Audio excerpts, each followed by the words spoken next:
नमस्कार, active time news में आपका स्वागत है। श्री गंगानगर हनुमानगढ़ की बड़ी खबरें एक नज़र में।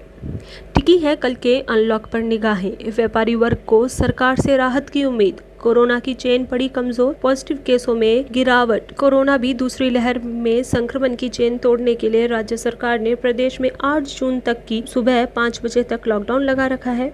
इसी बीच अनलॉक 1 की अवधि आज समाप्त हो रही है। रविवार को सीएम अशोक गहलोत के निवास पर राजधानी में हुई मंत्रिमंडल की बैठक में कोरोना पर समीक्षा बैठक आयोजित हुई, जिसमें अनलॉक 2 पर मंथन किया गया, जिसमें व्यावसायिक गतिविधियां के समय बढ़ाने पर विचार किया गया। देर रात तक राज्य सरकार की ओर से अनलॉक 2 की गाइडलाइन जारी नहीं की गई। संभवतः आज राज्य सरकार नई गाइडलाइन जारी कर सकती है। नई गाइडलाइन पर व्यापारी वर्ग की निगाह टिकी हुई है, क्योंकि व्यापारी वर्ग सरकार से निरंतर सभी बाजारों को खुला रखने तथा व्यावसायिक गतिविधियों की समय अवधि बढ़ाने की अनुमति देने की मांग करता रहा है। सूत्रों की माने तो राज्य सरकार अनलॉक 2 के तहत अनुमति प्राप्त व्यावसायिक गतिविधियों को प्रातः 10 से सायं 4 बजे तक का समय दे सकती है। वहीं वीकेंड कर्फ्यू अवधि शुक्रवार सायं 5 बजे से सोमवार प्रातः 5 बजे तक कर सकती है। अगर ऐसा होता है तो अनुमति प्राप्त व्यवसायियों को सोमवार से शुक्रवार तक लगातार दुकानें खुली रखने की अनुमति मिल सकेगी। इससे व्यापारी वर्ग को भारी राहत मिलेगी। अनलॉक 2 के तहत राजस्थान रोडवेज, लोक परिवहन व निजी बसों को प्रदेश में आवागमन की छूट है 10 जून से प्रारंभ हो जाएगी। बसों के चलने से ग्रामीण क्षेत्रों से लोग खरीदारी के लिए शहरों और कस्बों में पहुंचना शुरू कर देंगे तथा बाजारों में कारोबार पटरी पर लौटने लगेगा। नाइट कर्फ्यू जारी रहेगा। प्रदेश सरकार नाइट कर्फ्यू अभी जारी रख सकती है। स्थिति में पूर्णतः सुधार नहीं होने तक सायं 5 बजे से सुबह 5 बजे तक नाइट कर्फ्यू जारी रख सकती है। इस अवधि में सिर्फ आपात सेवाओं की गतिविधियां ही जारी रह सकेंगी। हाल फिलहाल व्यापारी वर्ग के साथ साथ आमजन की निगाह कल से शुरू हो रहे अनलॉक 2 गाइडलाइन पर टिकी हुई है। जिले में सट्टा शराब की अवैध बिक्री जोरों पर, पुलिस नहीं कर रही धरपकड़। जिला मुख्यालय सहित मंडी कस्बों में पर्ची सट्टा जोरों पर चल रहा है। लॉकडाउन में व्यापार कारोबार ठप पड़े हैं, परंतु सट्टे का धंधा गुलजार है। कोरोना काल में भी मजदूरी पेशा लोग अपनी कमाई का ज्यादा हिस्सा शराब व सट्टे पर खर्च कर रहे हैं, जिससे उनके परिवारजनों को आर्थिक संकट का सामना करना पड़ रहा है। गंगानगर जिले में लाखों रुपए का पर्ची सट्टा रोजाना लग रहा है। हरियाणा से तस्करी होकर आने वाली सस्ती शराब भी खूब खप रही है, परंतु पुलिस सटोरियों व शराब तस्करी का धंधा करने वालों के खिलाफ धरपकड़ की कोई कार्रवाई नहीं कर रही। क्षेत्र के निर्वाचित जनप्रतिनिधि भी प्रशासन पर कार्रवाई के लिए कोई दबाव नहीं बना रहे हैं। अवैध धंधे करने वालों को खुली छूट मिली हुई है। पोस्ट व नशे की गोलियों की भी बड़े पैमाने पर अवैध बिक्री शहरी व ग्रामीण क्षेत्रों में हो रहा है। नागौर में सांसद हनुमान बेनीवाल ने शराब माफिया व सटोरियों से पुलिस व जनप्रतिनिधि की सांठ-गांठ का मामला उठाया है, जिसे राजनीतिक क्षेत्रों में भूचाल की स्थिति बनी हुई है। परंतु श्री गंगानगर क्षेत्र के किसी भी जनप्रतिनिधि ने सट्टे, अवैध शराब पर कभी आवाज नहीं उठाई। श्री गंगानगर जिले का सादुल शहर पुलिस थाना मामले में 5 राउंड अप, 6 आरोपियों पर है मामला दर्ज। गिरफ्तारी के लिए मृतक के परिजनों ने लगाया था धरना। सादुल शहर कस्बे के वार्ड 19 में शनिवार रात मजदूर की हत्या के मामले में पुलिस ने 5 लोगों को राउंड अप किया है।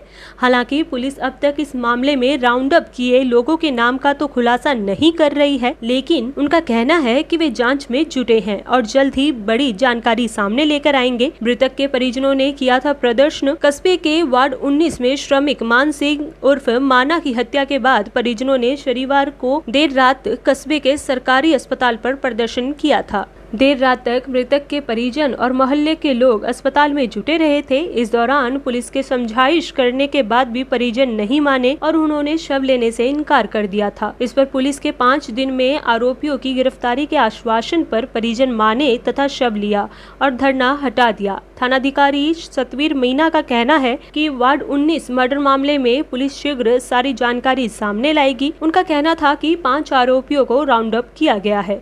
हम जल्द ही पूरा खुलासा व्यवस्था कर देंगे। मेयर और 3 बीजेपी पार्षदों के निलंबन पर सियासत। आज शाम जयपुर के सभी 250 वार्डों में धरना देगी भाजपा। कल प्रदेश भर में विरोध प्रदर्शन। भाजपा के सभी गुट एकजुट आयुक्त से हाथापाई मामले में जयपुर ग्रेटर मेयर सौम्या गुज्जर और 3 बीजेपी पार्षदों के निलंबन के मुद्दे पर सियासी विवाद हो गया है। भाजपा नेताओं ने एकजुट होकर इस मामले में कांग्रेस सरकार को घेरने का फैसला किया है। प्रदेशाध्यक्ष सतीश पूनिया ने पार्टी की मेयर और 3 पार्षदों के निलंबन के खिलाफ आज शाम जयपुर के सभी 250 वार्डों में कोरोना गाइडलाइन का पालन करते हुए धरना प्रदर्शन करने की घोषणा की है।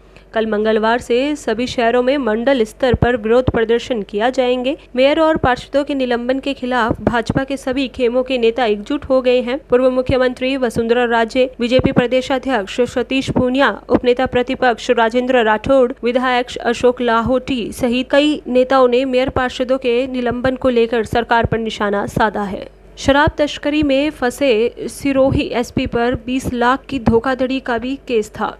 सिरोही एसपी रहते हुए विवादों में आए आईपीएस हिम्मत अभिलाष टांक के खिलाफ गत वर्ष 20 लाख रुपए की धोखाधड़ी का मामला श्यामनगर में भी दर्ज हुआ, मगर पुलिस से पूछताछ तक नहीं की और सब इंस्पेक्टर मनीराम ने आपसी लेन देन मानकर एफआईआर लगा दी। एफआईआर में लिखा हुआ था कि आरोपी बड़ा पुलिस अधिकारी है। इसके बाद भी मामले की जांच सब इंस्पेक्टर को दी। मामले में रामगंज मंडी कोटा निवासी लालचंद रेड्डीमल ने आरोप लगाया था कि उसने हिम्मत अभिलाष टांक को 20 लाख रुपए नकद घर जाकर दिए थे। अभिलाष ने जोधपुर में भूखंड खरीदा था, इसके लिए पैसों की जरूरत बताई थी। बाद में जब रुपए मांगे तो उसके खिलाफ ही मामला दर्ज कर लिया। आरएएस अधिकारी ने रेल से कटकर की आत्महत्या। डिप्रेशन में चल रहा था अधिकारी। महिला एवं बाल विकास का अधिकारी था मृतक।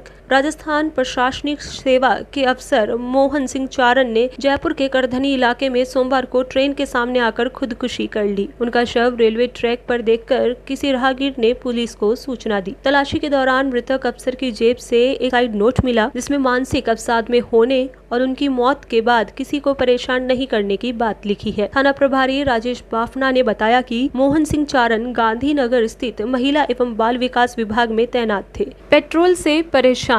एक सप्ताह में तीसरी बार बढ़े पेट्रोल के दाम। पेट्रोल पंप संचालक बोले ऐसे ही दाम बढ़ते रहे तो बंद करने पड़ेंगे पंप। पेट्रोल के बढ़ते दाम लगातार इलाके के लिए परेशानी बने हुए हैं।